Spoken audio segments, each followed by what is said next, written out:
Salut à tous et bienvenue pour ce nouvel épisode d'Open Thunder, le seul podcast français sur la franchise d'OKC. C'est Pierre qui vous parle. Je suis très heureux de vous retrouver pour ce nouvel épisode. Ça fait longtemps puisque j'ai pas participé et surtout, OKC est en finale NBA. Messieurs, ça fait 13 ans qu'on attend ça. 13 ans que OKC n'avait pas retrouvé ce stade des playoffs. Donc voilà, on y est, ça y est. Dans une semaine, ça débutera, mais on aura l'occasion d'en reparler. Avant ça, on va parler de ce match 5, un match à sens unique, et avec moi pour ça, Constant. On l'a rejoint, on l'a pas laissé tout seul cette fois. Comment ça va, Constant?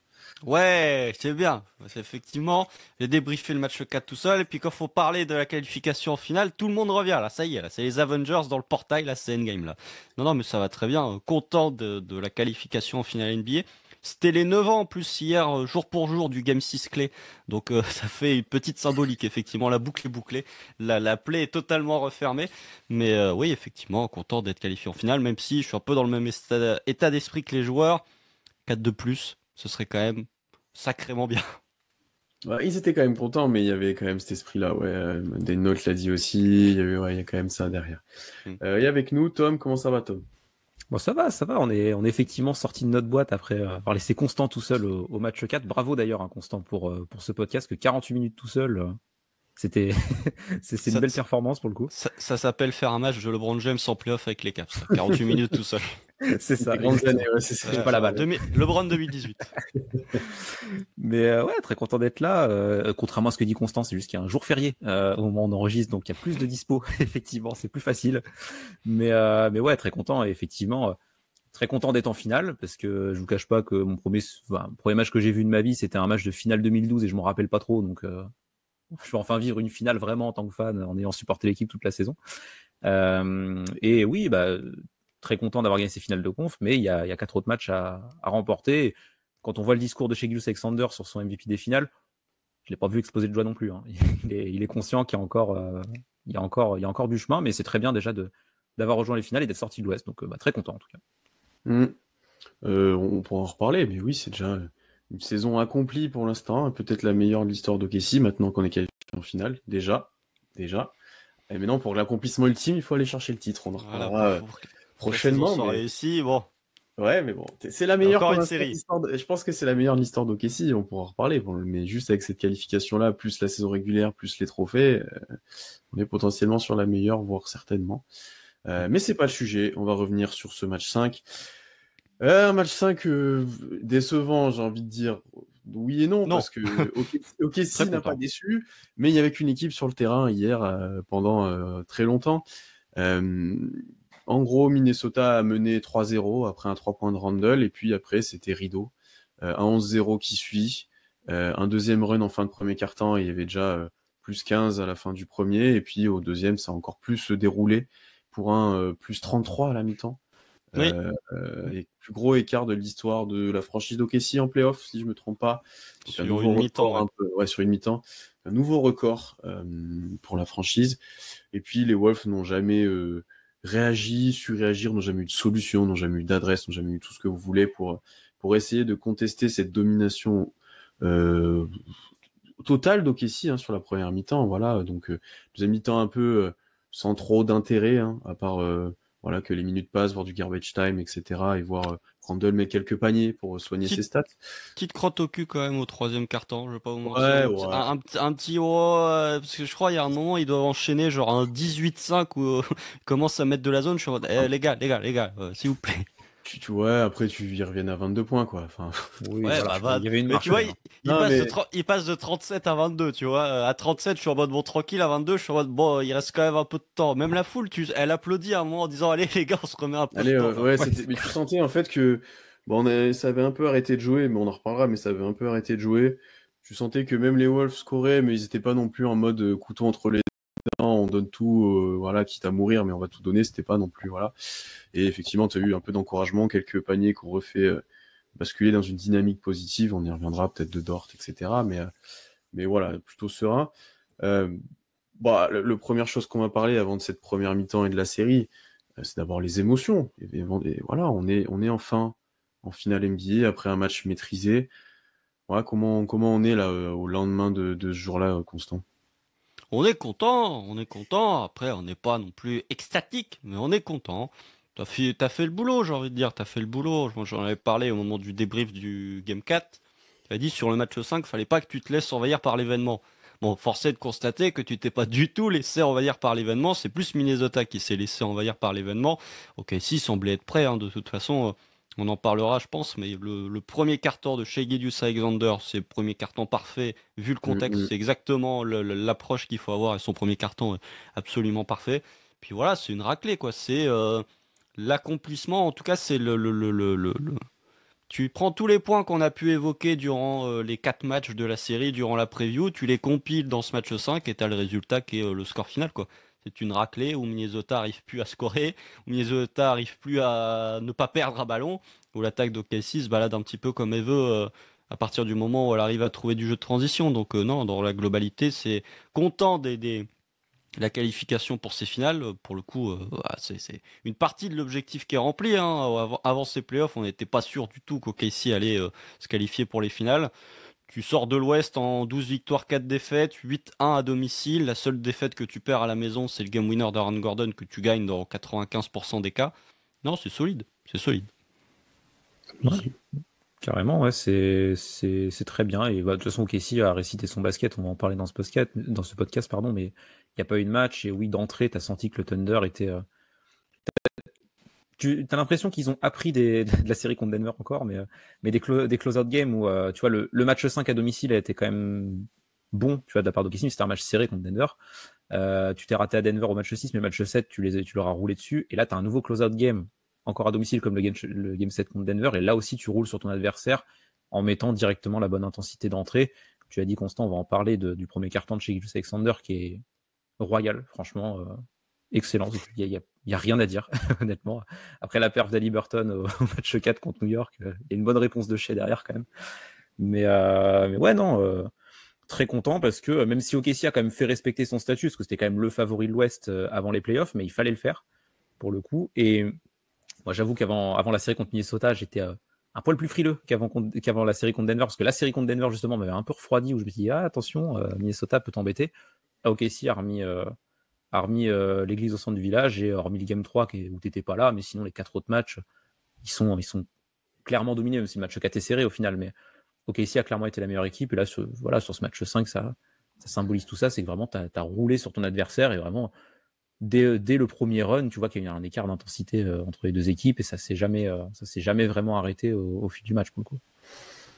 Ouais, je pense qu'OKC a jamais plus montré qu'ils étaient au-dessus que sur ce match-là, quoi. On avait vu sur les autres matchs que tu avais potentiellement une petite marge, que dès que tu accélérais, notamment sur le 1 et le 2, tu faisais le run qu'il fallait. Enfin voilà, t'avais une vitesse supplémentaire que les Wolves pouvaient peut-être pas suivre. Et là, ça s'est encore plus vu où je pense qu'honnêtement, les Wolves n'y croyaient pas en arrivant, vu comment le visage qu'ils ont montré, etc., où ils n'étaient pas dans des bonnes conditions pour réussir, à l'image de tous leurs role-players qui, contrairement au match 4, n'ont pas existé, n'ont rien mis. Tout de suite, tu les as éteints, en fait. Tu leur as jamais laissé prendre confiance, jamais laissé prendre de rythme, etc. Dès le début, McDaniels rate ses 6 premiers tirs, alors que c'était presque lui qui lançait tous les matchs pour les Wolves et qui faisait mal presque à chaque fois. Et au contraire, comme l'a dit Constant, on y reviendra, Shai a très bien lancé l'équipe en haut scoring et surtout à la passe, donc ça a beaucoup pesé là-dedans, en fait, ce début de match où toi, t'étais prêt à les éteindre dès le début, à laisser aucune chance, et encore plus relancer, on y reviendra quand Caruso rentre, et encore une fois, quand tu passes avec un seul intérieur, ça fait une différence énorme. Mais ouais, je trouve que sur la campagne globale, on reviendra dessus, mais les Wolves t'ont au final peu inquiété, quoi. Enfin, à l'image de ce dernier match, tu as été assez tranquille et effectivement, je suis d'accord, tu as sûrement pas mal appris de la série contre Denver où tu t'es quand même fait peur. Hein. T'étais pas serein. Ah oui. Même au 7, ouais, au 7, t'es derrière un moment avant effectivement de tout exploser, mais tu t'es fait peur. Hein. Oui, bah, plus que peur, franchement. Oui. T'es 3 fois au bord du gouffre, hein, au 4-5-7, donc oui, largement plus que peur, mais c'est là où j'ai envie de dire qu'on avait écouté la preview. À chaque fois que vous écoutez une preview, vous écoutez la tendance que je donne au niveau du pronostic. Puisque série face à Memphis, j'avais dit 4-1 Thunder, tendance 4-0. Denver 4-2, tendance 4-3. Et là, 4-2, tendance 4-1. Donc écoutez les tendances et vous aurez le résultat de la série. Hâte de voir ce que je vais pronostiquer en finale NBA en tendance. Mais sur ce match-là, de toute façon, Ok, si tu leur as mis la tête dans le seau directement. Et puis en plus de ça, ils n'étaient pas franchement en réussite. Donc tu coïncides, enfin tu t'ajoutes ces deux ingrédients-là, ça donne un cocktail assez explosif. Et puis là, c'est autant tu as eu deux matchs où la défense a été mise à mal, les deux matchs à Minnesota, autant celui-là, pour le coup, la défense, elle a fait bon alors. On en a pris 268 là sur les deux derniers, ça nous plaît pas du tout. Là, vous allez en mettre 33 en première mi-temps ou 31, je sais plus. Ils en mettent pas beaucoup en tout cas. Ils ont 32. plus de turnover que de paniers rentrés. 32 points, voilà. Une performance absolument exceptionnelle de la part d'une défense qui est, on verra comment ça va se dérouler en finale, mais si la finale est du même acabit que ta saison régulière et que tes playoffs, bon, j'ai pas peur de dire que tu es sur une top 5 défense all-time. Voilà. Oui, et All-time. peut-être pas 5, je pense en vrai. Il y a des clients quand même. Dans les années 60, 90, 2000, il y a des clients. Mais là, faire ça dans la NBA de 2025 avec autant de spacing, autant de porteurs de balles. C'est ça surtout. Alors après, on va nous dire oui, les adversaires, les machins, ouais, mais ça n'a rien à voir. Il y a toujours une excuse, machin. Oui. Ça fait 10 ans, j'avais fait le cheminement dans ma tête. Ça fait depuis 10 ans, et les Spurs 2014, encore les Spurs 2014, il y a l'astérisque Ibaka sur le match 1 et 2, qu'une équipe n'a pas été championne sans qu'il y ait un mec qui se blesse en face sur une des séries à n'importe quel moment. Donc les blessures, ça va, hein, il y en a tous les ans. Hein. Oh, tu peux dire Gordon, mais bon. Oui, enfin bon. C'est pas Jokic ou Murray, quoi. Ouais. Non, mais c'est un des joueurs majeurs. Surtout le facteur blessure. À chaque fois, l'an dernier, il y a Boston. Enfin, on peut remonter tout depuis le 2013 les blessures. Donc à un moment, faut avoir de la chance aussi. Hein. De la chance ou même, enfin, tu vois, OKC subit pas de blessures dans ses playoffs aussi parce que tu as tellement dominé la régulière où il y a eu beaucoup de blessures justement, mais tu as tellement dominé la régulière que sur la fin, tu peux reposer tes joueurs, enfin, tu peux faire en sorte que, je sais pas, un Chet qui revenait de grosses blessures, tu le manages un peu pour son temps de jeu, pour qu'il arrive le mieux possible dans la campagne de playoffs. L'impact de la régulière que tu as archi dominé, elle se fait un peu ressentir aussi en termes de fraîcheur physique et de santé de ton effectif sur cette campagne. Donc, de toute façon, c'est le sport de haut niveau. Hein, même vous regardez au foot, vous regardez dans tous les sports, le facteur blessure, c'est un facteur aléatoire qui existe, mais pour tout le monde. Donc bon, bah là, ça tomberait plutôt du côté d'OKC qui pour l'instant n'a pas de soucis. Donc vous regardez en face à l'est aussi, que ce soit New York ou Indiana, ils ont aussi bénéficié du facteur blessure en face. Pour le coup, voilà. Et puis d'ailleurs, série Pacers-Knicks où il n'y a pas de blessés, donc ça c'est bien. On a deux équipes en santé, donc ouais, non, c'est pas quelque chose qu'il faut, je pense, prendre en compte dans l'analyse, surtout que côté OKC, bon, Ja Morant se blesse au Game 3, mais sinon il n'y a pas de joueur majeur qui s'est blessé. La Minnesota, ils étaient en forme, ils ont pris 4-1, hein, donc pour le coup, oui, c'est pas. Donc du coup, c'est la faute de l'arbitrage. C'est parce qu'ils défendent trop physique. Moi, j'ai écouté Doris Burke sur ESPN et son discours m'a convaincu. D'ailleurs, je suis surpris même qu'elle ait donné le Conference Finals MVP à Shea. Tu vois, limite, je me suis dit, elle allait donner à Caruso, à Jalen Williams, tellement c'était n'importe quoi. Le hate watching là de Doris Burke en antenne nationale sur Shea Gilgeous-Alexander, bref. Pour faire genre Elite Twitter et les jeunes, enfin ouais, c'est infernal, sachant que Shea a tiré 4 lancers francs hier. Dont une technique et un N1. Voilà. Voilà, pas besoin des lancers francs. Bon, pour revenir un peu plus sur le match quand même, j'ai envie de parler déjà de la défense. Bon, bien sûr qui a, je pense, globalement amené cette victoire, on reviendra sur l'attaque, mais c'est de là que tout est parti.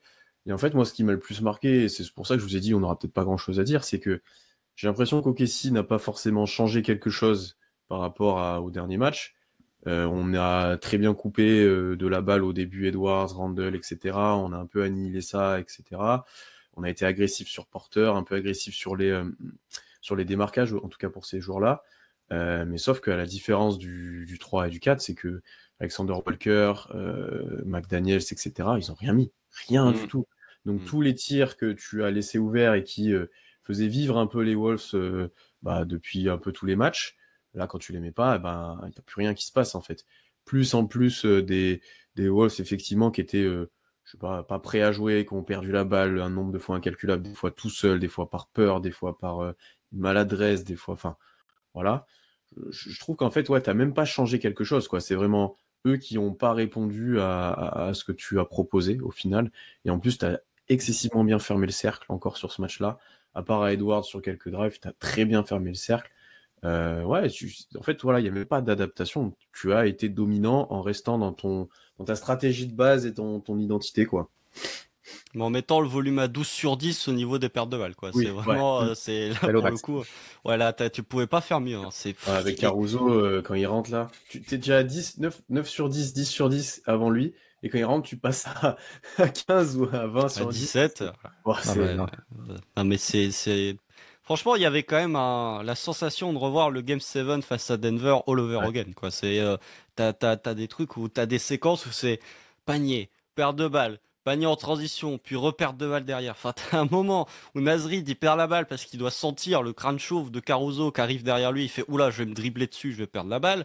T'as un moment où c'est Nickel Alexander Walker qui essaye de juste faire une passe à Anthony Edwards qui tente de se démarquer. On est dans le corner à droite, la passe a fait une ligne de fond parce qu'ils arrivent même pas à se démarquer. Non, c'était incroyable. Ah, C'était même incroyable. t'as Randle qui fait 3 actions d'affilée où il veut poster, il arrive même pas à recevoir la balle, il la reçoit, Ouais. il se fait prendre à 2 ou 3, il perd la balle, tu vois. T'as un moment, il essaye aussi, et c'est là, tu vois, pour moi, la principale différence par rapport au 4, c'est que Randle et Anthony Edwards étaient trou noir sur ce match-là. Là où sur le 4, au moins Anthony Edwards faisait les bonnes passes sur le match 4, pas sur celui-là. Anthony Edwards, il termine, je sais pas, à 17 points, non, peut-être, c'est en 24 points. Non, c'est Randle, excusez-moi. 19 points, 7 sur 18 au tir, c'est son pire match de la série. Clairement, c'est son pire match de la série, et à un moment, Randle, il est tellement frustré, il tente de jouer un post-up sur 3 joueurs. Je crois qu'il y a Dort, Hartenstein et Chet. Il se prend juste un vieux contre de la part de Chet, mais tu sentais que au niveau du passing, ils étaient vraiment cata. Là où sur les matchs précédents, ils étaient meilleurs sur les accès au cercle, ils accédaient au cercle et en plus les kick-outs dans les corners étaient plutôt bons. Là, hormis les premières minutes où ils font des kick-outs dans les corners pour Jaden McDaniel, t'as l'impression qu'il porte toute la misère du monde sur ses épaules au moment de se lever pour tenter son tir. À partir de là, ils ont fait bon, on va commencer à jouer en individuel. Et clairement, je pense que le fait que l'attaque de Minnesota tournait pas aussi bien correspond aussi plus ou moins au fait que Mike Conley joue 21 minutes, 0 points, 0 rebond, une passe décisive, 0 sur 3 au tir. Mike Conley, qui avait été pas mauvais sur la série, même si c'est pas le plus visible, mais c'était un rouage essentiel pour bien faire tourner cette attaque de Minnesota. Et ben pour le coup, il est complètement passé à travers. Et je parlerai même pas de la prestation offensive de Rudy Gobert, qui pour le coup arrive à des niveaux gaguesques en termes de prestations offensives. Bon, il a été inexistant, hein, Gobert. On l'a très peu vu d'ailleurs, même en deuxième côté, mi-temps. En tout sur le match, il joue 19 minutes, hein, Gobert. Et c'est pas avec le. Et pourtant, c'est une prestation catastrophique de Nasrid, mais même là, Chris Finch mettait Nasrid sur le terrain quand même devant Gobert. Bon, aussi parce qu'ils avaient besoin de scorer Minnesota, parce qu'ils ont quand même vite pris 25-30 points de retard. Mais ils mettent 9 points dans le premier quart-temps. Ah ben oui, c'est là où j'allais en venir, c'est qu'ils mettent 9 points dans le premier quart-temps, 9 points. Ok, ils mettent le premier panier du match, mais après, il n'y a plus rien du tout. On a parlé des pertes de balles. Moi, je trouve justement que on l'a pas trop vu dans le match, du coup, la line-up à 2 grands, mais sur l'entame de match, elle te met quand même dans de bonnes dispositions pour protéger le cercle. Je me rappelle d'une séquence où c'est Randle qui drive, et bizarrement, c'est Chet qui est sur l'homme sur Randle, et qui le freine, et c'est Hartenstein qui arrive en second rideau et qui le contre. La line-up à 2 grands, que ce soit des deux côtés du terrain, parce qu'offensivement, on parlera après du volet offensif, mais ils ont été plutôt bon sur la réception des passes de Shai, mais même défensivement, ils t'ont mis quand même dans de bonnes dispositions. Même si, effectivement, quand tu poursuis avec une line-up avec soit Chet en 5, soit, on parlera aussi, mais il y a eu des séquences de small ball intéressantes, c'est là où OKC exploite le mieux son équipe, et c'est là où tu as le meilleur Thunder. Souvent, c'est avec Chet en 5 et avec 3 chiens de la casse et Shai autour qui défendent leur vie. Mais effectivement, j'ai bien aimé en tout cas l'entame de la tall line-up qui n'avait pas trop convaincu, que ce soit contre Denver ou au fur et à mesure, on voyait que c'était de plus en plus compliqué. Même dans cette série contre Minnesota, justement, l'impact d'Hartenstein, on était un peu plus sceptique sur ce qu'il était capable d'apporter, et surtout Chet en 5, c'est là où il arrive le mieux à briller. Mais je trouve quand même que sur l'entame de match, ils ont fait le boulot et qu'ils t'ont quand même mis dans de bourraille pour le coup. Ouais, puis après, défensivement, on en a rigolé en off, mais quand au bout de 2 quarts-temps et demi, Minnesota a perdu plus de ballons que mis de panier, bon, normalement, c'est plutôt bien pour gagner un match, quoi. Et là, t'es en finale de conférence, match 5. Il y a la stat, il y a la stat qui est sortie, c'était 15 paniers de Minnesota, 15 turnovers de Minnesota. Ce que je trouve encore plus drôle, c'est que t'as vraiment, tu splits les cartons et tu vois que premier carton, ils perdent entre guillemets que 4 ballons, mais ils tirent à 3 sur 20 au tir. C'est le carton où t'as la line-up à 2 intérieurs qui empêche les tirs d'être entrés. Et puis tu sens que dans le deuxième quart-temps, il y a eu un petit Alexei et un Kayson W qui sont passés. Parce qu'ils tirent à 9 sur 18, d'accord, mais par contre, ils perdent 10 ballons dans le quart-temps. Donc c'est vraiment... là, le premier quart-temps, c'est on va empêcher les gens de marquer en contestant bien les tirs. Deuxième quart-temps, ils vont mettre les paniers. Par contre, ils vont pas les tenter avant.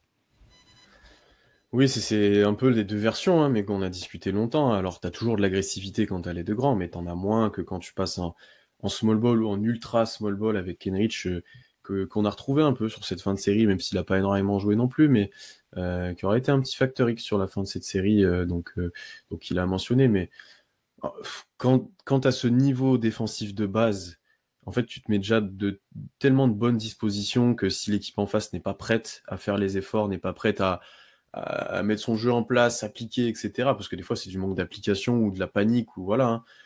Tu as tellement de gains que tout peut aller bien. Et Constant, on l'a dit aussi, on a rigolé pendant le match aussi, mais Minnesota shoot mieux à 3 points qu'OKC pendant les La fin du troisième quart-temps. Ouais. Et tu es à plus 30. Enfin, tu vois, c'est là que tu as tellement de gains à côté, tu es tellement à un niveau défensif qui peut être lunaire des fois, que tu as pas besoin de grand-chose ensuite pour gagner le match. Hein. Quelques rebonds off, on en reparlera aussi, des accès en drive, et c'est fini. Hein, c'est fini. Oui. Et puis un autre point aussi que je trouve intéressant, c'est il y a eu 8 ou 9 cartons dans l'histoire des playoffs où une équipe a marqué moins de 10 points. Il y en a 2 dans la même campagne de post-season pour la même équipe. Voilà. Contre Denver et Minnesota. Denver et Minnesota qui sont 2 top 10 attaques sur la saison régulière. Et puis c'est aussi la 4e victoire de 30 points ou plus. Alors Josh Minott a voulu faire le kéké, là, rentrer son 3 points alors qu'il restait 7 secondes. Bon, ça fait toujours plus 30. Mais c'est la 4e victoire de 30 points ou plus. C'est jamais arrivé dans une campagne de post-season. C'est, je sais plus, c'est 80e victoire sur la saison pour OKC. 80 victoires avant d'atteindre les finales NBA. Il y a les Bulls de 95, il y a les Warriors de 2016. Il doit y avoir les Bulls aussi de 97. Et il y a une autre équipe que j'ai oubliée. Mais voilà, c'est pour dire à quel point OKC rejoint des grosses équipes. Hein, on va pas se mentir. De toute façon, on est sur, oui, voilà, on est sur, si OKC va au bout et devient champion, on est sur une des meilleures équipes de l'histoire de la NBA. Hein. C'est con, mais statistiquement, en tout cas, ouais. Statistiquement, défensivement, on est. Même, enfin, bah, c'est ça, ouais. Tu mets des écarts quand même des fois. Enfin, là, ça fait deux matchs décisifs de série où tu tabasses ton adversaire, quoi. Enfin, c'est impressionnant.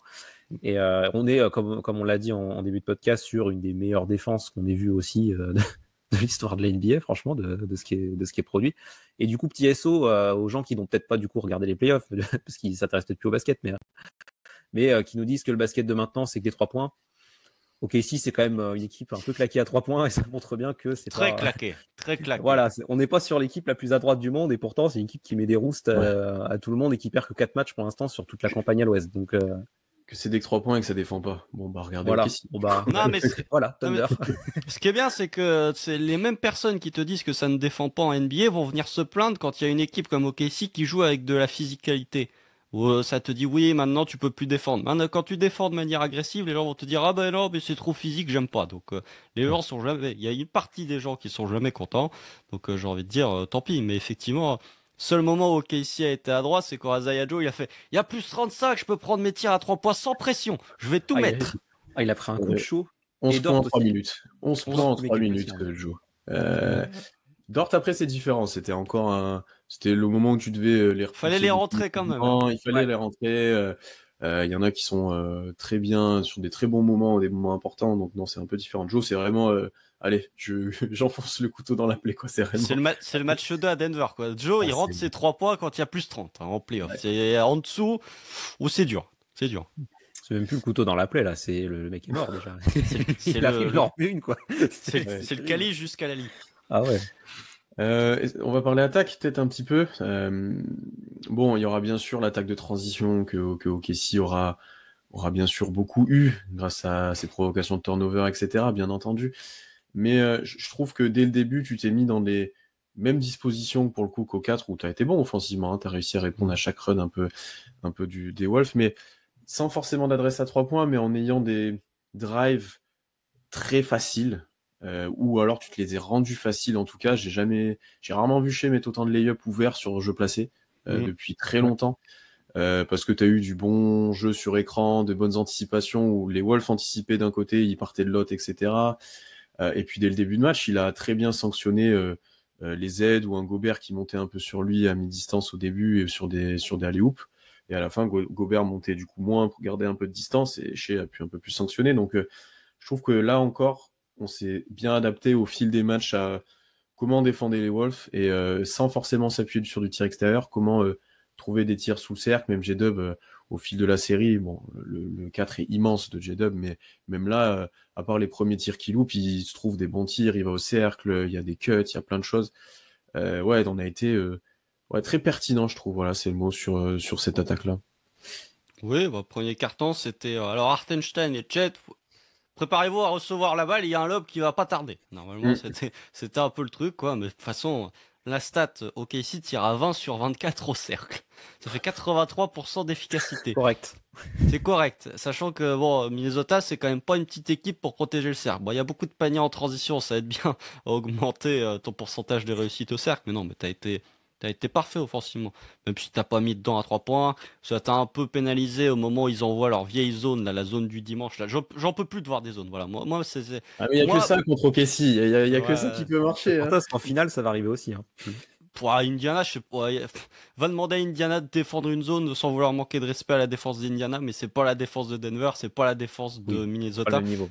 Voilà, donc bon, hein, va demander à Tony Bradley d'être le point d'ancrage d'une défense de zone, ça, parce que Tony Bradley, il est dans la rotation d'une équipe finale de conf. Hein. Moi, je voulais le garder en 2021, voilà, Thunder Legend. Hein, on l'avait dit que c'était un bon petit joueur, Tony Bradley. Ah, on l'avait dit, on avait juste 4 ans d'avance, quoi. C'est comme pour Ty Jerome, quand on avait 3 ans d'avance, quoi. En fait, on était visionnaires, c'est tout. Mais non, en attaque, t'as été parfait.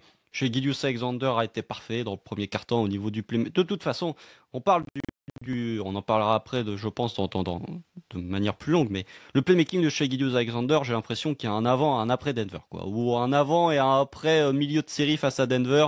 Tu sens que le playmaking progresse à vue d'œil. Non, c'était le troisième, oui, c'est ça. C'est le 3, oui, c'est le 3 où il se fera la gueule. Bon, il répond plutôt bien. Hein, plutôt bien, puisque OKC, du coup, étant 7-2 depuis que Shea se fend la gueule. Mais non, mais au niveau du playmaking, vraiment, je l'ai trouvé très bon sur ce premier quart-temps, bien dans le ton aussi. Et puis, bon, t'as mis quelques paniers dedans un petit peu, notamment la passe là qu'il met pour Cason Wallace au buzzer du premier quart-temps. Bon, bah, ça, y a rien de compliqué, mais il faut quand même la faire. Chez Gilgeous-Alexander, il les faisait pas tout le temps en saison régulière, ce genre de passe-là. Même nous, on était frustrés de son jeu avec les intérieurs. Bon, c'est pas non plus Tyrese Haliburton au niveau du playmaking avec un intérieur, mais au moins il est capable de t'envoyer une passe sur lob, il est capable de te servir à l'intérieur dans le bon timing. Hartenstein, il a remis un flotteur là à un moment, début de troisième quart-temps, tu t'es dit ah, tu sens que là le match est plié parce que tu revois des flotteurs d'Hartenstein. Là, on est limite de retour en saison régulière. Mais voilà, au niveau du playmaking, je trouve que t'as été très bon. Et puis en dehors de ça, t'as une vraie agressivité qui a amené à des lancers francs. Caruso, il tente 6 lancers. Il y en a au moins 2 sur des drives à lui tout seul où il va chercher la faute. Chet a été parfait. Enfin voilà, je crois que le trio doit marquer 55 points à la fin de la première mi-temps. Ça doit être quelque chose comme ça. Bon, bah, quand le trio joue. Ouais, 20 pour Shea, 15 pour J-Dub et 15 pour Chet. Bah, quand le trio joue comme ça, de toute façon, offensivement, cette équipe est très très très difficile à battre. Voire quasi impossible. Hein. On l'a vu au Game 4. De toute façon, ce niveau défensif plus ton Big 3, entre guillemets, qui produit, oui, c'est un bon ingrédient pour gagner. Mais ouais, je trouve que en plus, le passing de Shea, c'est une des raisons pour lesquelles Rudy Gobert a pas été impactant sur ce match défensivement, notamment. Et une des raisons qui fait que tu as eu des accès au cercle, hormis la transition, parce que quand les premières possessions, tu vois Shea qui arrive tête de raquette, et Gobert qui est entre les deux, qui sait pas trop quoi faire et qui lui fait la bonne passe alley-oop pour Chet Hartenstein. Enfin, combien de fois on a dit même en régulière, le passing de Shea, il fait jamais d'alley-oop, il y a jamais de relation entre Shea et Hartenstein par exemple, ou ce genre de choses. Sur ce match-là, les premières possessions, c'est systématiquement ça, quoi. Et ça a cassé la défense de Denver. Rudy Gobert après il sortait un peu plus parce qu'il y avait des switches sur Shea, etc. Donc tu avais des accès au panier. Et après quand Gobert sort, là c'est la foire à la saucisse. Tu y vas comme tu veux, mais oui, moi j'ai envie d'insister sur ce qu'a fait Shea dans ce premier quart-temps, parce que vraiment tu mènes 26-5 à la fin du premier, 26-9 pardon, à la fin du premier quart, et t'as déjà t'as pas encore tué le match, mais t'es déjà quand même très très bien embarqué pour pour taper les Wolves, et ça vient notamment de cet entame de Shea où les 22 premiers points d'OKC, il est impliqué sur 20 des 22 points, quoi. Que ce soit au passing ou au tir. Il met un pull-up à 3 points énorme d'ailleurs pour finaliser le run à 22-7 où Minnesota prend un temps mort. Mais tu as eu par la suite des bonnes choses de Jalen Williams, de Chet Holmgren, etc. Mais c'est vraiment Shea qui t'a mis sur le bon rail direct et qui a été, comme je disais en début de podcast, royal, quoi. Enfin, tu peux pas demander plus à Shea, que ce soit au scoring ou au playmaking. Quand il joue à ce niveau-là, c'est trop compliqué pour la défense adverse, parce que sinon l'attaque d'OKC était pas non plus flamboyante dès l'entame de match. Tu vois. C'est vraiment lui qui t'a mis sur de bons rails grâce à du passing ou comme vous le dites, il a progressé au fur et à mesure des playoffs, et il y a un avant-après grosse barre au game 3 où vraiment il a step up, quoi. Là on a un Shea niveau MVP et il n'y a rien à dire, quoi. Bah, même vrai, défendu. Oui, c'est ce que j'allais il a défendu, ouais. J'allais le mentionner, mais il a fait plaisir en défense comparé au 4 où il m'avait un peu énervé, je dois l'avouer, et là il a vraiment bien défendu. Et non, en fait, Shea, il a rendu la tâche impossible à Gobert. Il y a eu plein d'articles d'analyse disant les premiers matchs, Gobert, il est resté, il sortait trop sur Shea, du coup Shea, soit il le passait, soit il le poussait pour reculer, etc. Le deuxième, les d'autres matchs, c'était là, Gobert, il a pris un peu plus de distance, du coup, il défend mieux Shea a moins de tirs faciles, etc. Mais là, quand tu rajoutes la passe et autres, c'est indéfendable parce que si tu te rapproches trop, il te passe ou il te repousse ou il fait la passe. Si tu restes entre les deux, on a vu, il y a les hoops. Et si tu restes trop sous le cercle, il prend un mid-range. Donc au bout d'un moment, il n'y a pas de solution. Et quand c'est Nasri sur le terrain, je pense qu'il avait les yeux avec des étoiles dedans pour jouer son 1 contre 1 sur lui, quoi. C'était vraiment... Nasri, il était ciblé systématiquement, hein. Vraiment. Ouais. Dès qu'il était en switch sur un extérieur, c'était barbecue chicken, quoi. C'est vraiment. Ouais, non. Donc non, il a rendu les choses difficilement jouables. Et ça, Constant l'a bien expliqué aussi dans le 4, quand derrière, en plus, tu as tes role-players qui commencent de sanctionner un peu quand ça vient aider, quand tu fais un mur face à lui dans la raquette, tu fais juste une passe et que le tir est ouvert et que ça met dedans, que ce soit Chet, Kesson sur la dernière possession du coup du premier quart-temps ou ces choses-là. Bon, là, tu peux presque... c'est drapeau blanc et tu dis, bonne nuit, quoi, parce que tu peux difficilement faire quelque chose quand tout le monde est à ce niveau-là. Donc, il n'y avait pas de solution pour ces Wolves là, encore une fois. Tu pouvais même pas prier pour du manque d'adresse parce qu'on n'en a pas eu et ça suffisait pas. Et en plus, même quand il faisait des bonnes défenses, tu as des passages où Alex Caruso, il provoque 6 lancers francs d'affilée, il met un panier. Enfin, il y a toujours eu quelque chose qui a plus ou moins marché. Alors que le pari Aaron Wiggins qui est revenu là pour notamment attaquer la zone n'a pas fonctionné, on l'a pas vu. Enfin voilà, ils ont essayé de la zone du coup longtemps, ça n'a pas beaucoup plus marché parce qu'ils perdaient trop de ballons aussi. Enfin, il n'y a rien qu'à aller, quoi, pour les... Je pense que si ça fait un podcast débrief de la série, ça serait très négatif pour eux. Voilà, franchement, ça serait compliqué. Mais le passing de Shea a rendu impossible les prises à 2 sur lui. Aussi, tu pouvais plus le prendre à 2 parce que tu avais systématiquement la bonne passe. Et franchement, le premier quart-temps, là, ce premier quart-temps, j'avais l'impression de revoir copie pour copie ce que Luka Doncic avait fait aux Wolves l'an dernier, quoi. C'est-à-dire, à partir du moment où il était bien défendu en individuel, il t'envoyait un lob. Pour Doncic, c'était Gafford ou Derek Lively. Là, pour Shea, c'est Hartenstein ou Chet. Puis à partir du moment où tu commençais à voir Gobert qui s'éloignait un petit peu de sa raquette, tu jouais en 1v1 et tu le sanctionnais, quoi. Donc tu t'attendais pas. Alors, est-ce que Shea est un meilleur joueur que Luka Doncic? Ça, je vous laisse répondre à la question. Mais tu t'attendais pas, en tout cas, à ce qu'il joue comme lui et à ce qu'il sanctionne avec son playmaking de la même manière que Doncic a sanctionné la défense des Wolves l'an dernier. Et c'est là, pour le coup, où, franchement, au playmaking sur cette série, il est impérial, quoi. Match 3, tout le monde passe à côté, donc je donnerai un mot d'excuse pour le match 3, mais c'est sur le reste, franchement, il a été parfait au playmaking. Ouais, et puis tu vois, tu en avais parlé un peu pour le match 4. Il y a eu moins de situations hier où il a le switch de Gobert, il revient en arrière pour rejouer le 1 contre 1. T'as même pas eu besoin de faire ça, ce qui avait très bien marché sur le 4. Mais t'as même pas besoin de faire ça, quoi. Dans la chasse au switch et à la sanction de Gobert ou de DiVincenzo, si ça avait fait un peu avec J-Dub, là, t'as pas eu besoin de ça, quoi. Tranquille. Oui. On peut même embrayer sur le second carton. Tu as commencé à en parler, Pierre, d'Alex Caruso. Pas mal. Quand tu mets un 26-9, tu as Caruso qui rentre, il met un lay-up, il intercepte un ballon, il provoque des fautes, il claque même une petite pompe quand il se relève pour faire crier les fans. J'ai adoré cette pompe. En saison régulière, il ouvre 15 matchs sur les pompes, je vous le dis. Oui, sur la chute, il se relève pas. Il se relève pas, il est blessé à la hanche, tu le revois pas avant 6 semaines. Mais là, il était au top. Là, il est en forme. Il est à son plein potentiel, Caruso. Mais ouais, il fait une entrée, il fait un début de second quart monstrueux, vraiment. Alex Caruso, il n'y a pas que lui, hein, parce que toute l'équipe était concernée défensivement, même un Cason Wallace a été très bon, enfin, même Chet Holmgren, on va pouvoir parler de Chet Holmgren après, c'est pas mal comme match qu'il nous a produit aussi. Mais ouais, le début de second quart de Caruso, là où t'as déjà Shea et les autres, mais surtout le fait que Shea fait une entame parfaite, où avec ça et ta défense, t'as commencé à mettre Minnesota sous l'eau, bah Caruso il se pointe et il continue de leur mettre la tête dans le seau et ils ont pas un moment où ils y croient Minnesota parce que t'as ce mec qui arrive et qui enchaîne hustle play sur hustle play et à ce moment-là t'as quasiment déjà enterré les espoirs des Wolves, hein, alors on a entamé le second quart-temps, quoi. C'est ça qui est fou. Ah oui, c'est la polyvalence surtout.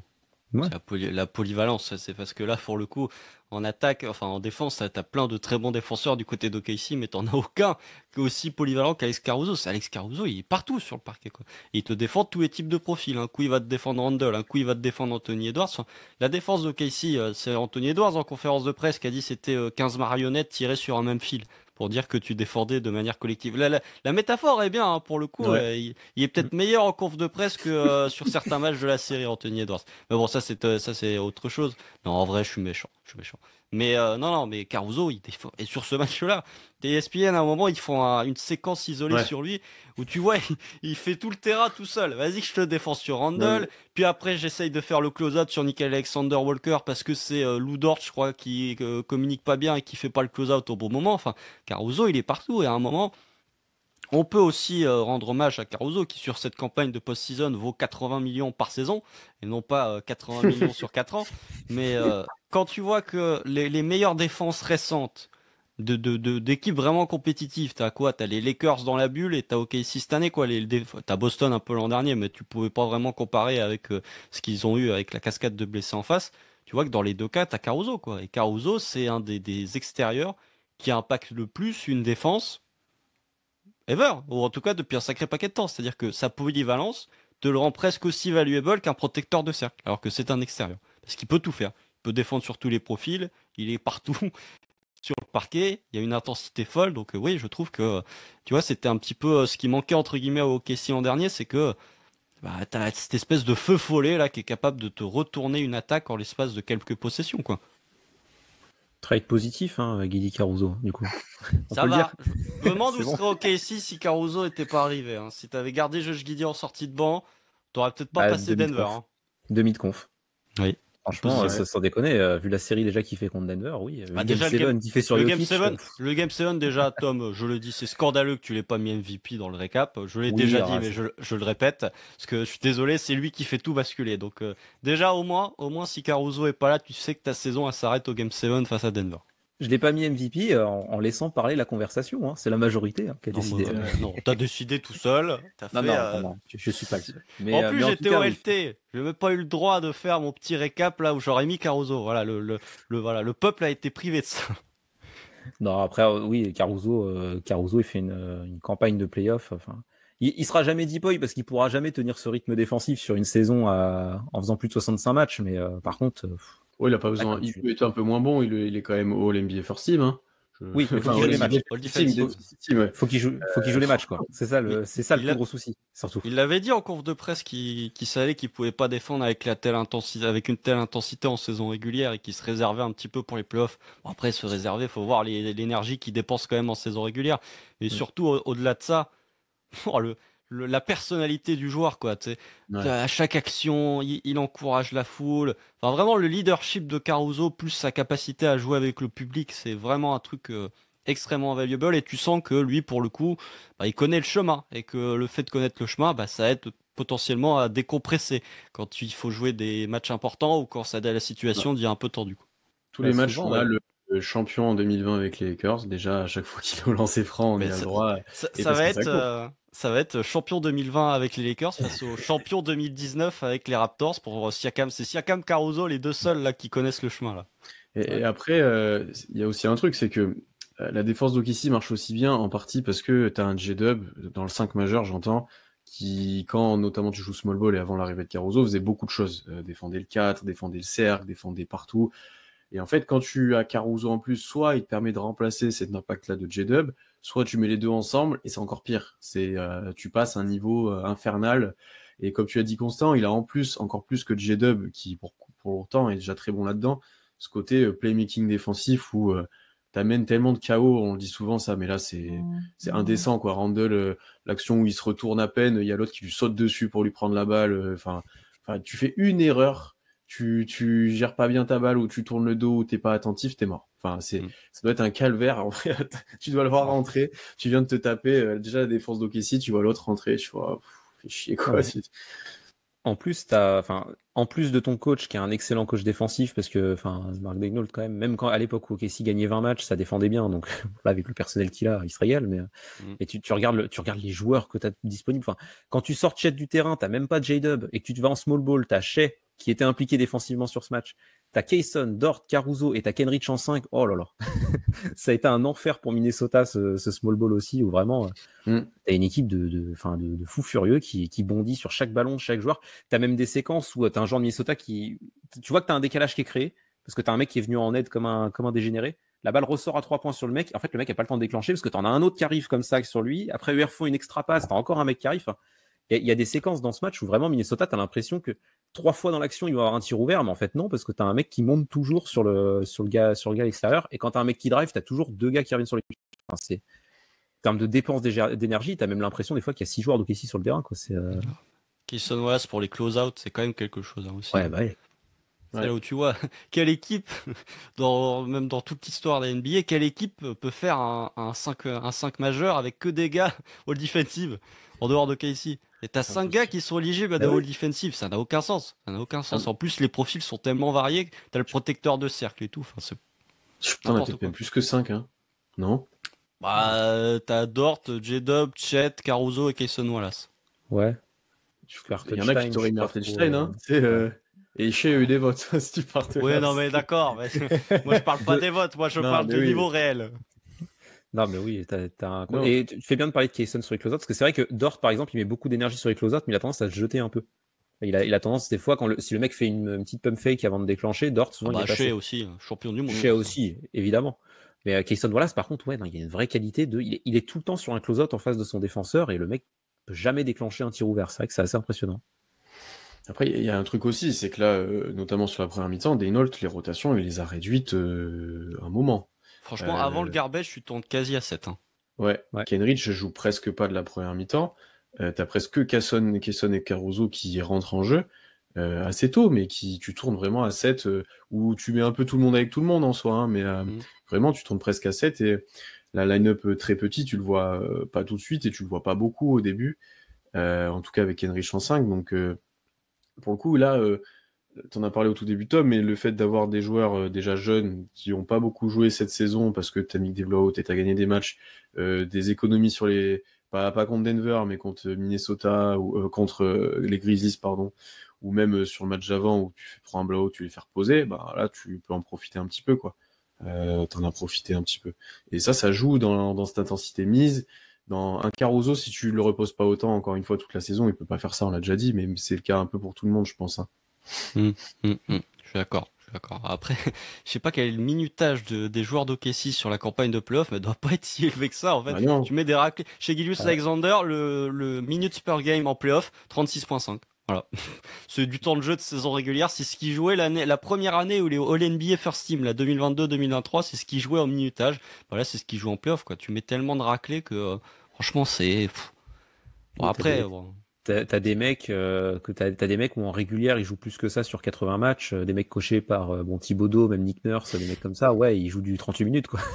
Et lui, Shea, il joue 36 en playoff. T'as moyen de les reposer. Mais oui, comme tu l'as dit, Pierre, c'est vrai que ça permet de jouer à 7. T'as eu les tentatives, en gros, Kenrich, c'était ta caution small ball, et Wiggins, ta caution cassage de zone, quoi. Mais oui, sinon, ta rotation à 7, c'est ça, et c'est vrai qu'on n'a même pas eu Isaiah Joe dans la rotation, quoi. Joe, ouais. Wiggins a été tenté, Joe même pas. On l'a revu à la fin, mais...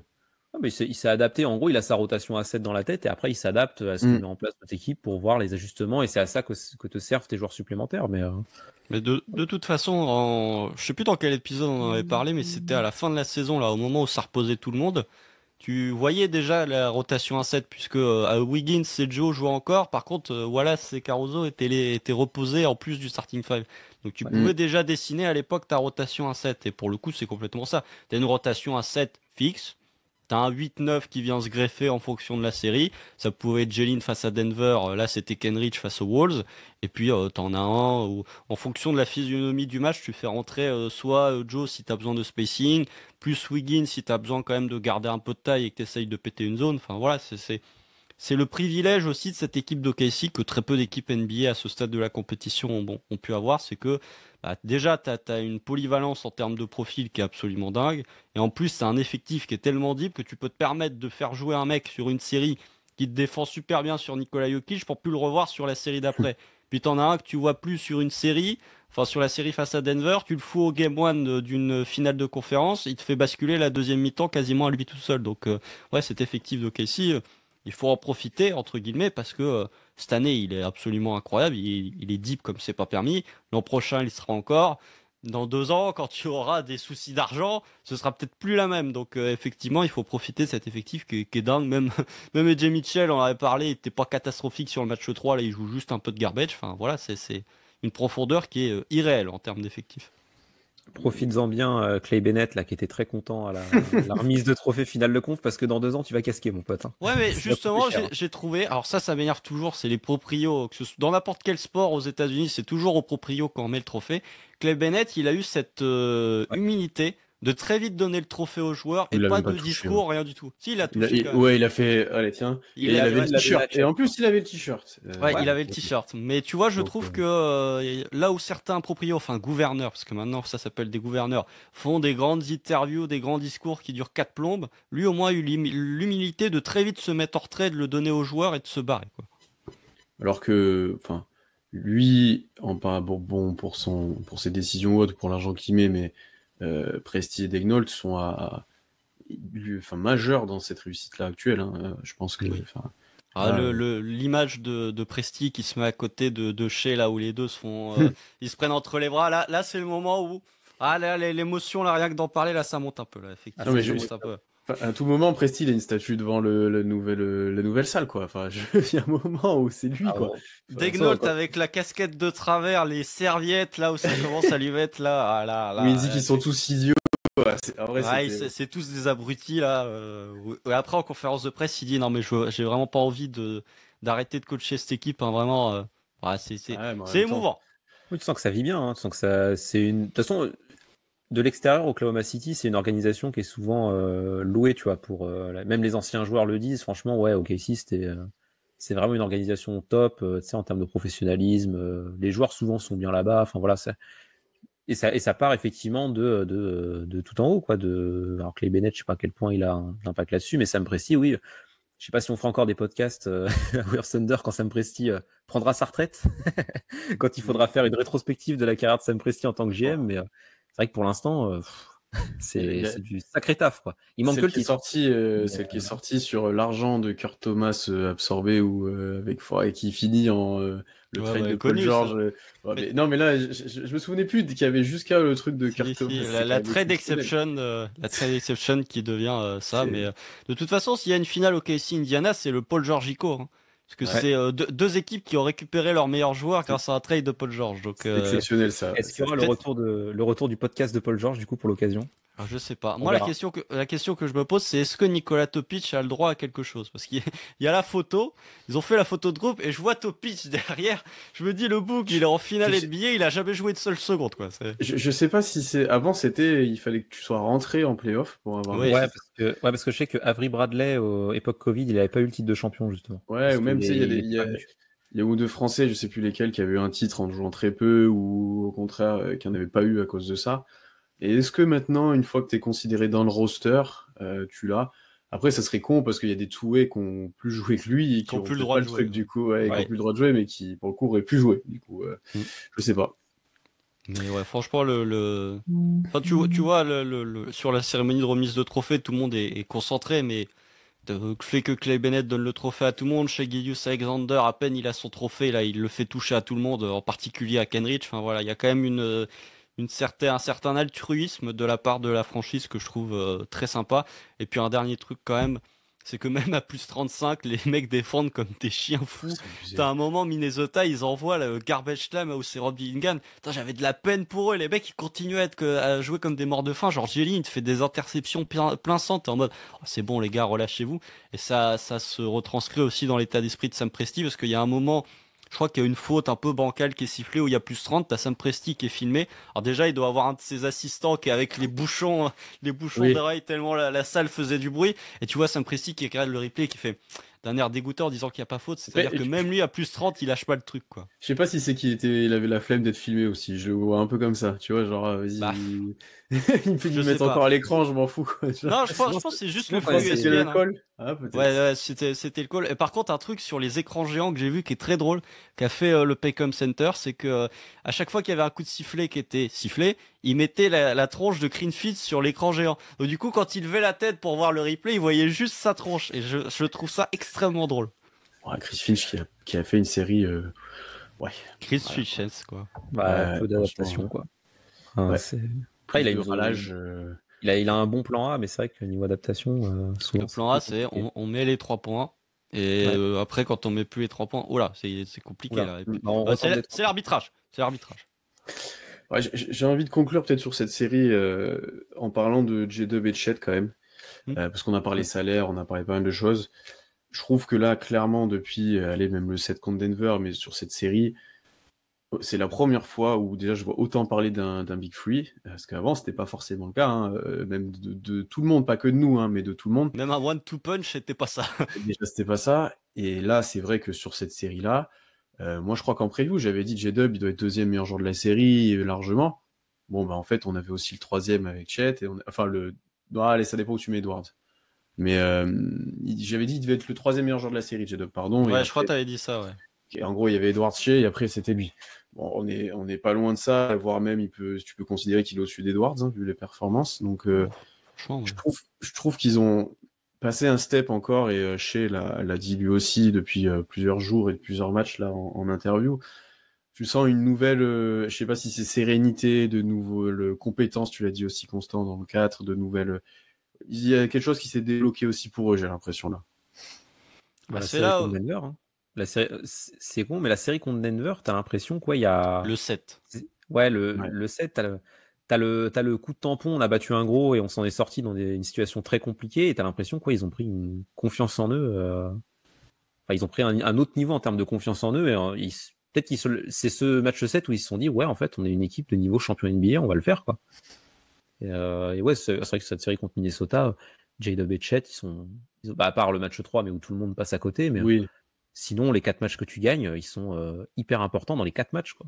Et ouais, il n'y a pas vraiment eu de coup de moins bien hormis le match 3, donc ouais, non, c'est très bien, c'est ce qu'on attend d'eux, et c'est là où on pouvait avoir des doutes, tu vois, notamment même sur J-Dub, est-ce que c'est un gars capable d'être une deuxième option offensive, etc. Bah, en tout cas, il est capable d'être le deuxième meilleur joueur de ton équipe et que tu sois une équipe qui va en finale NBA, donc ouais, il y a des vrais progrès là-dessus. Il a répondu à des interrogations en termes d'autocréation en attaque. Là, sur cette série, c'est bien, mais Oui, c'est très bien. C'est oui, c'est très très bien. Mais franchement, même quand il arrive même à aller au cercle maintenant sur l'autocréation, un truc que tu vrai. voyais jamais. C'est là pour le coup, ouais, offensivement, la série, elle est costaud, hein, parce qu'il y a l'adresse à 3 points, mais la réussite Il y a dans tout, l'autocréation, tout. Là, pour moi, t'as l'impression, tu regardes la série face à Denver et tu regardes la fin de série face à Minnesota, t'as l'impression qu'en attaque, t'as pas le même joueur.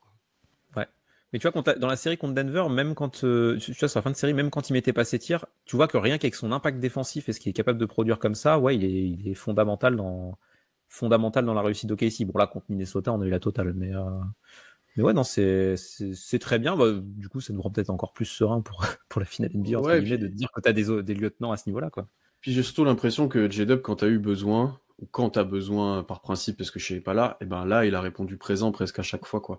Là, les minutes sans Shea ont presque toujours été positives, ou au moins gérées par lui, et lui qui avait un impact, même si globalement ça se passait moins bien, lui, il prenait les tirs, les mettait, etc.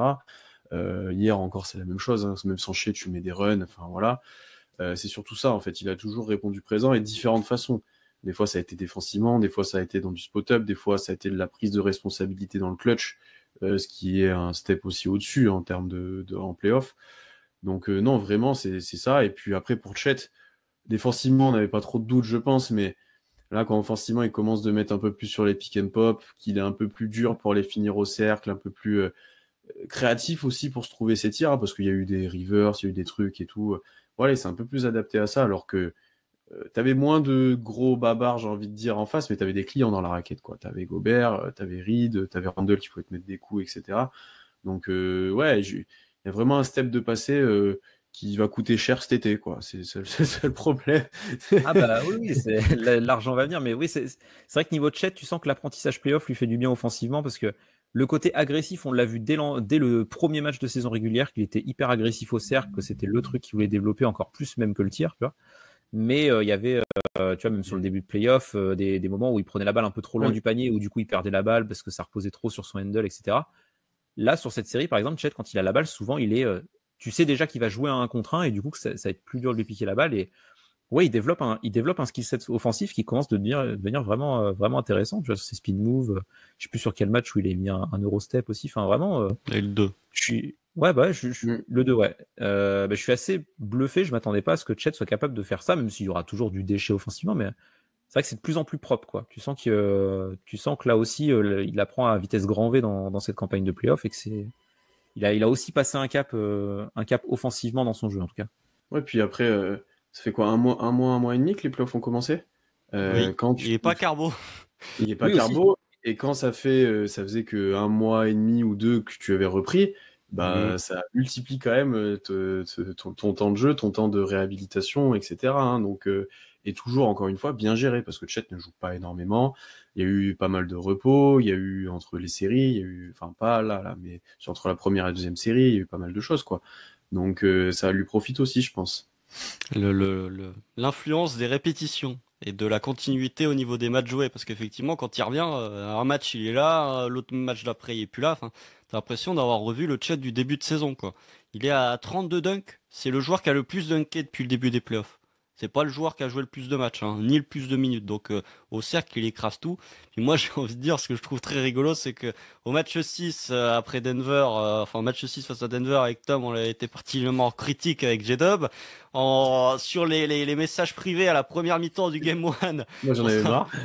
Pierre en avait marre en disant bah, foutez-moi Hartenstein, la Chet, j'en ai marre, là, il sert à rien en attaque. Et bah voilà, les deux nous ont fait mentir. Et encore une fois, c'est ce que je dis. Moi, je suis ravi quand je passe pour un con, mais dans le bon sens du terme. Ou en tout cas, que je passe pour un con et que le résultat soit positif plutôt. Donc, tant mieux. Hein. Après, voilà. Le seul point moi, sur lequel je calmerai un petit peu les ardeurs, c'est est-ce qu'ils seront capables de faire ça sur une série supplémentaire? T'as toujours cette inquiétude de la régularité au niveau des performances qui, moi, me pose problème sur ces deux joueurs-là. Parce que c'est des joueurs jeunes et factuellement, vu qu'ils sont jeunes, ou mécaniquement, de par leur jeunesse, tu peux avoir une certaine irrégularité dans les performances. C'est ce que tu as vu globalement avec J-Dub sur la campagne de playoff. Et puis, sur cet aspect d'avoir mûri, moi, je demande toujours de voir sur une série de plus, parce que tu peux avoir mûri sur la série face à Minnesota, comme retourner dans des instants de panique sur la série d'après. Donc c'est juste pour ça.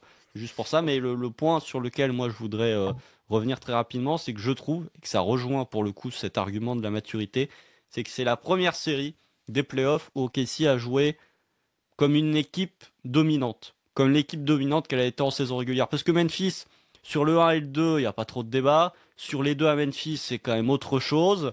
Face à Denver, j'en parle même pas, t'as sué 100 et haut pour pouvoir te qualifier, t'étais vraiment pas dominant. Là, franchement, 1 et 2, il y a la première mi-temps du Game 1, le Game 3. C'est les moments où t'es un peu dans le doute, où tu te fais un peu éclater. Le match 4, comme j'avais dit, ça avait été une masterclass de la part du Thunder en termes de gestion mentale. Et sur le match 5, tu déroules sans même leur laisser une once de chance de comeback. Donc, ouais, c'est la première série où je trouve que, même si Minnesota fait pas non plus une extraordinaire série, je trouve que OKC a joué à son rang et c'est la première fois en finale de conf, ça tombe au meilleur des moments. Enfin, ça aurait pu tomber encore au meilleur des moments, encore mieux parce que ce serait sur la série d'après, mais en tout cas, ça montre que tu as une montée en puissance et peut-être qu'elle va se confirmer sur la série suivante. Ouais, parce que Memphis, tu bats un seed 8 blessé, tu vois. Là, Minnesota, même si on s'est rendu compte sur la série, ça s'est confirmé que c'était Denver le plus gros adversaire à l'Ouest qu'il fallait affronter, mais ça reste quand même une grosse équipe. Minnesota, ils passent 2 tours. Enfin, c'est pas. Ils étaient à 100%. Ils étaient tous tous aptes physiquement. Enfin voilà, c'est une équipe qui était déjà en finale de conférence l'an dernier.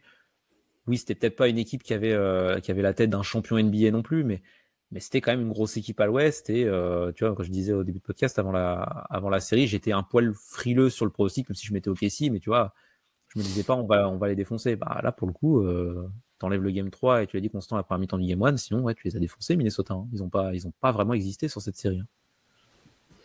Ils existent sur le 4 quand même. Sur le 4, ouais. Oui. Mais tu vois, le 4, on a vraiment eu le max de Minnesota par rapport au plan de jeu défensif d'OKC qui consistait à isoler Edwards et Randle en gros. À réduire l'impact le plus possible d'Edwards et Randle et à dire les role players, sanctionnez-nous, allez-y. Sur le match 4, ils ont plus fait que de sanctionner et tu le prends quand même. Tu vois. Donc c'est quand même. Parce que, comme on l'a dit, oui, sur ce match 5, t'as pas foncièrement changé ton plan de jeu défensif dans le sens où l'attaque de Minnesota continue de reposer beaucoup sur les role players.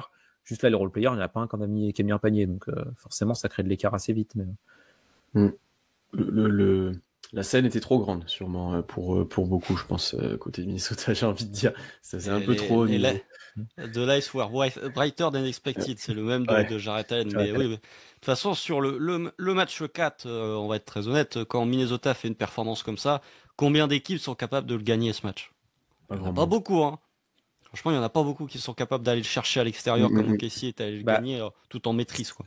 Statistiquement 0 du coup vu qu'il y avait l'histoire. Oui, il y avait 0,55 ou 0,190 en fonction de la stat que vous prenez en playoff.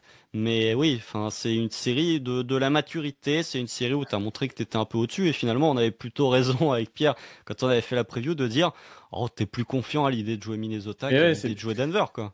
On se disait, tu vois, même nous libérés, t'avais l'impression qu'enfin t'avais un peu tué certains démons contre Denver, passé ce stade des demi-conf, alors qu'on avait fait qu'une campagne de playoff avant, vraiment. Donc, mais ouais, t'avais exorcisé quelque chose, en fait. Déjà nous, en tant que fans, supporters, analystes que vous voulez, et eux, t'avais l'impression aussi que ça avait libéré quelque chose et c'était ce qu'il fallait pour prendre confiance, avec tous les ajouts et qui ont leur importance sur le terrain et hors terrain, comme Caruso, bien sûr, mais il y avait quelque chose qui s'est passé, et effectivement, là, ça s'est passé, tu as ce sentiment de domination et que t'attendais. Enfin, depuis le début des playoffs, quand on a fait notre tier list, quand on a fait les choses, on a dit, en vrai, on fait ça, mais ok, s'ils jouent leur jeu, il y a un step au-dessus de tout le monde. On l'a vu sur 2 séries, et là, en finale de conf, d'avoir un step comme ça sur ton adversaire, c'est solide quand même. C'est assez rare d'avoir ça. Donc non, il faut donner le mérite à cette équipe-là, donner le mérite à Shea et aux autres aussi qui ont été très pertinents. Et je te rejoins, Constant, aussi, que oui, t'es jamais à l'abri qu'un Chet ou un J-Dub retombe un peu dans quelque chose un peu moins productif, un peu plus négatif. Mais J-Dub, tu vois, en fait, si tu fais le bilan, Grizzlies, il est bon, Minnesota, il est très bon, et t'as 2 matchs contre Denver où il est bon. Donc, ouais, sur la globalité. T'as le 3 et le 7, quoi. Voilà. Alors, le reste, par contre. Pour le reste, en fait, c'est ça. Ces bas ont été très, très bas. C'est ça qui est un peu... Et ces hauts ont été très, très hauts aussi. Hein. Le 4 contre Minnesota, il a été exceptionnel. Mais tu vois, tu commences d'avoir de la répétition. Et Chet, lui, ses bas sont peut-être un petit peu moins bas et ses hauts un petit peu moins hauts. Mais il a été quand même aussi plutôt bon globalement. Donc, j'ai tendance à dire que je suis quand même beaucoup plus serein envers cette équipe en playoff maintenant, quoi. Et ces joueurs-là aussi, entre guillemets. Mais de toute façon, je sais pas pour vous, mais moi, le moment le plus libérateur, en tout cas le moment où j'ai été le plus heureux, c'est après le Game 7 face aux Nuggets. Hein. C'est même pas cette nuit après la qualification en finale. C'est, comme tu l'as dit, un truc libérateur. Oui, là c'était de la joie pure et de l'émotion parce que tu les vois aussi contents et tu sens que tu as un premier achievement qui vient de se passer, tu vois, parce que tu arrives en finale. Mais c'est vrai que là, c'est la libération contre Denver. C'était vraiment... Franchement, les 2 dernières minutes de la première mi-temps, là, à partir du moment où Shea rentre son 3 points, je crois qu'il doit y avoir 49-43. Je pense vraiment que c'est les 2 plus belles minutes que j'ai connues en tant que fan du Thunder pour l'instant. C'est un rêve éveillé. Et je me les repasse souvent d'ailleurs, je me les suis déjà repassé.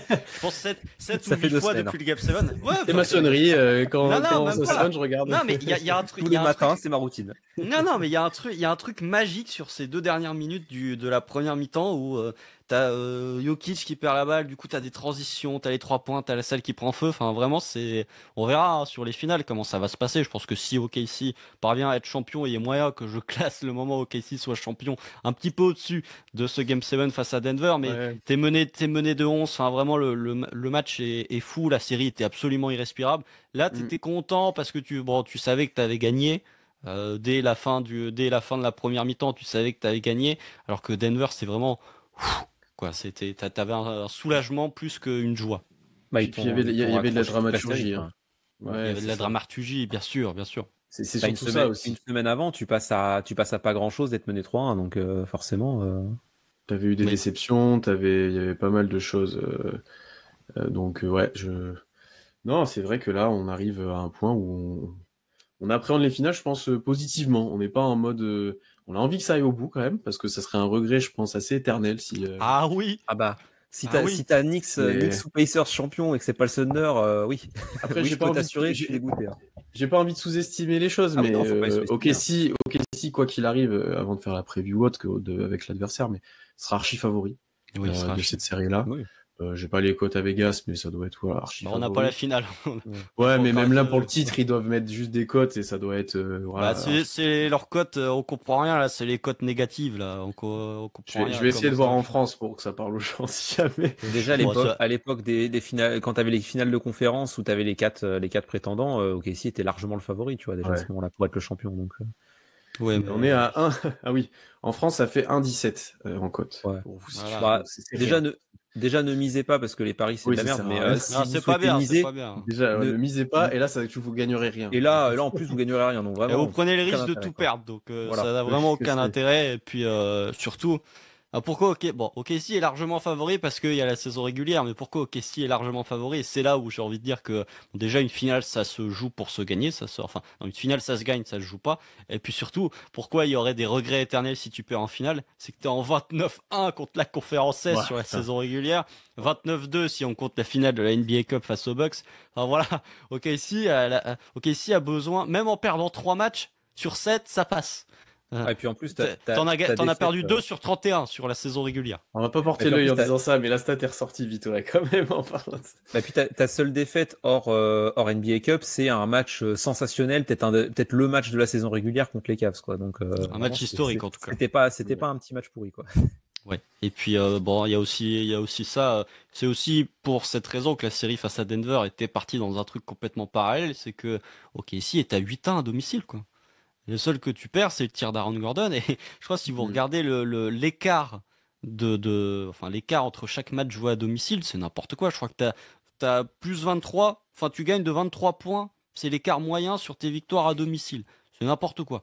C'est complètement fou. Il y a match 1 face à Minnesota, tu gagnes de 26. Il y a plus 51 face à Memphis. Il y a plus 44 face à Denver. Il y a plus 30 sur le match 5. Il y a plus 35 sur le match 7 face à Denver. Enfin, à domicile, franchement, t'es difficilement prenable. Et ce sera aussi une des clés tout con de la série. C'est que si tu joues en finale face à Indiana a la fâcheuse tendance d'aller en prendre un, voire les deux, à l'extérieur quand ils débutent la série.